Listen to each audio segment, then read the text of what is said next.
هغه کس د ډېر ستاینې وړ دی چې خپل بار په چا نه اچوي بلکې د بل بار وړي.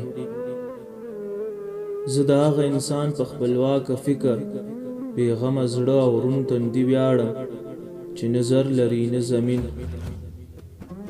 ناځوانه خلک په خپل نسب ویاړي او میړونه په خپلو کارنامو. د زړو سواندو او ریښتونو انسانانو مخونه د سپرلي د ګلغوټیو په څېر تاند او غوړېدلي وي او د دروغجنو او بېرحمه خلکو څېرې د خزان سیلۍ وهلي او مړ ژوندي وي. څوک له طبیبانو دوا غواړي او څوک له درویشانو دعا. خو خدایه ما هیڅ چاته مه اړ کوه، زه هر څه له تا غواړم. له رنځه ومرئ خو د احسان دارو مه خورئ.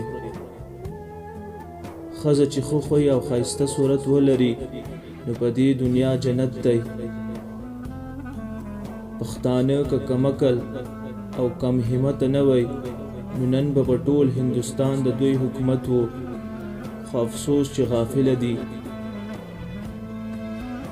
که په مخ کې د زمری هم ولاړ وي خو چې له سره تیر شوي او ویره دې له زړه وباسله نو زمری درته هېڅ هم نه دی.